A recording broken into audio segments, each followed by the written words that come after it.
అందరికీ నమస్కారం. ప్రపంచంలో ప్రతి మనిషికి ఏదో ఒక లోపం ఉంటుంది. కానీ కొంతమంది తమకున్న లోపాలను చాలా పెద్దవిగా చూసి కుంగిపోతూ ఉంటారు. లోపాలు లేని జీవితం ఎవరికి ఉండదు చెప్పండి? లోపాలు లేని మనిషి, లోటు లేని జీవితం అనగానే అందరికీ గుర్తుకొచ్చేది అంబానీలే. వారికి ఏం తక్కువ అని మీరు అనుకోవచ్చు. నిజమే, వారికి సంపదకు ఎలాంటి లోటు లేదు. కానీ అనంత్ అంబానీ ఆరోగ్యం విషయంలో మాత్రం వారెప్పుడూ ఆందోళన పడుతూనే ఉంటారు.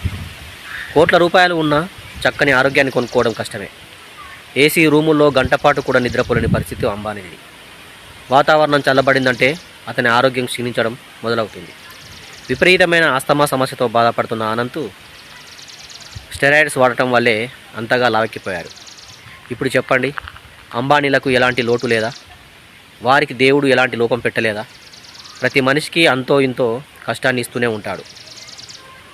దేవుడు వాటిని అధిగమించి ధైర్యవంతులుగా మారమని చెప్పడమే అతని ఉద్దేశం.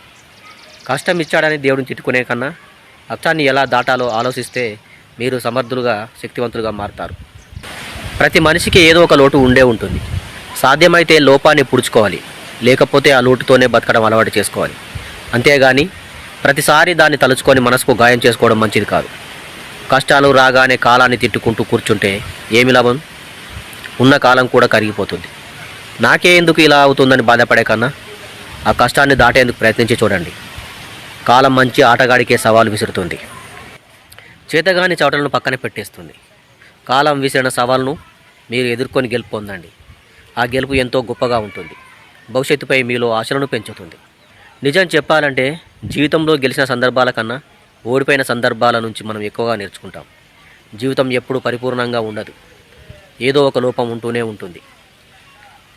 ఆకలితో ఉన్న పొట్ట, ఖాళీగా ఉన్న జేబు, ముక్కలైన మనసు, ఈ మూడు మనకు జీవితంలో ఎన్నో గుణపాఠాలు నేర్పుతాయి.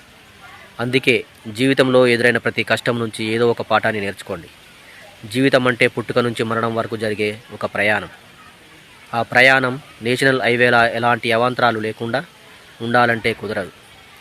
గ్రామాలకు వెళ్ళే డొంకదారులా కూడా ఉంటుంది. అప్పుడు నేషనల్ హైవేలు కూడా డొంకదారులే.